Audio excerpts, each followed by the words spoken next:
from that, but he was sure it was improving. He thought he could clean the paint cup, but he imagined the harness oil one would require baking also. As he stood busily working over the dishes, with light step the Girl came to the door.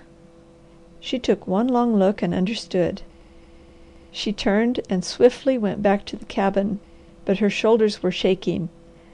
Presently the Harvester came in and explained that after finishing in the dry house he had gone to do the feeding. Then he suggested that before it grew dark they should go through the rooms and see how they appeared, and gather the flowers the Girl wanted. So together they decided everything was clean, comfortable, and harmonized. Then they went to the hillside sloping to the lake. For the dining room the Girl wanted yellow water lilies, so the Harvester brought his old boat and gathered enough to fill the green bowl. For the living room she used wild ragged robins in the blue bowl, and on one end of the mantel set a pitcher of saffron and on the other arrowhead lilies. For her room she selected big blushy mallows that grew all along Singing Water and around the lake. "Isn't that slightly peculiar?" questioned the Harvester. "Take a peep," said the Girl, opening her door. She had spread the pink coverlet on her couch, and when she set the big pink bowl filled with mallows on the table, the effect was exquisite. "I think perhaps that's a little Frenchy," she said, "and you may have to be educated to it, but salmon pink and buttercup yellow are colours I love in combination." She closed the door and went to find something to eat, and then to the swing, where she liked to rest, look, and listen. The Harvester suggested reading to her, but she shook her head. "Wait until winter," she said, "when the days are longer and cold and the snow buries everything, and then read. Now tell me about my hedge and the things you have planted in it." The Harvester went out and collected a bunch of twigs. He handed her a big, evenly proportioned leaf of ovate shape, and explained, "This is burning bush, so called because it has pink berries that hang from long, graceful stems all winter, and when fully open they expose a flame red seed pod.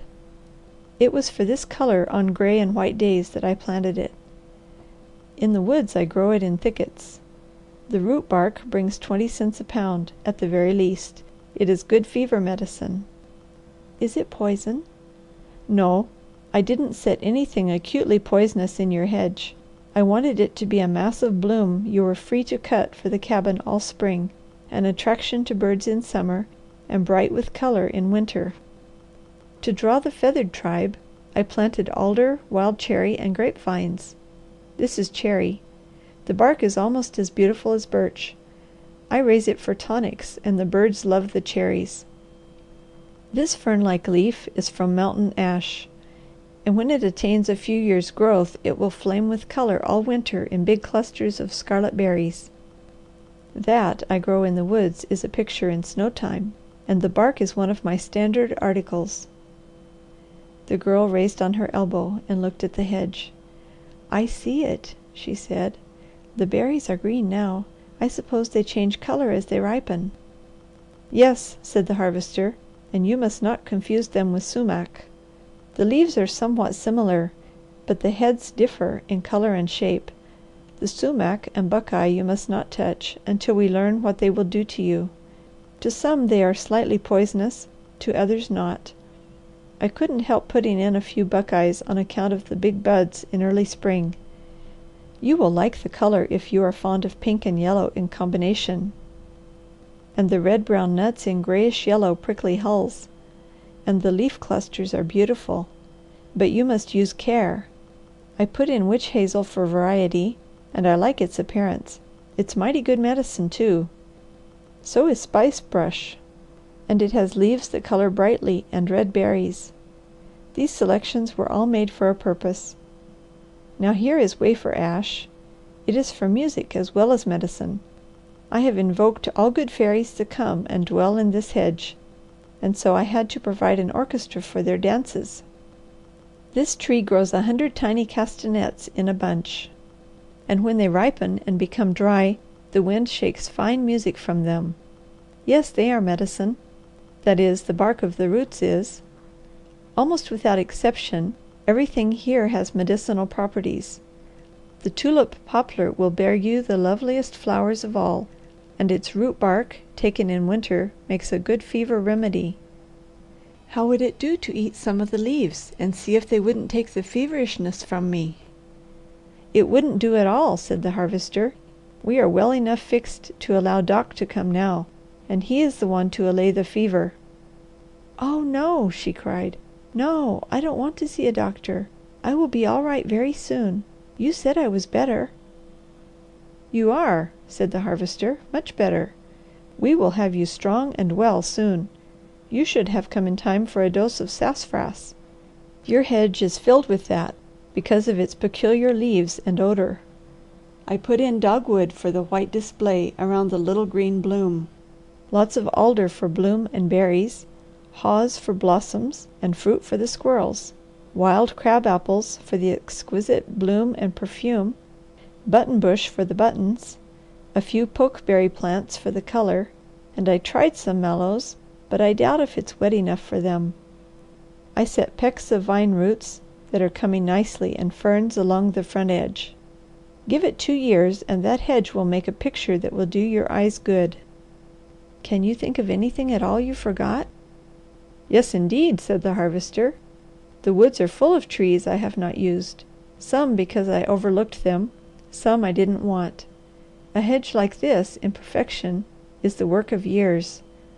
Some species must be cut back, some encouraged, but soon it will be lovely, and its colour and fruit attract every bird of the heavens, and butterflies and insects of all varieties.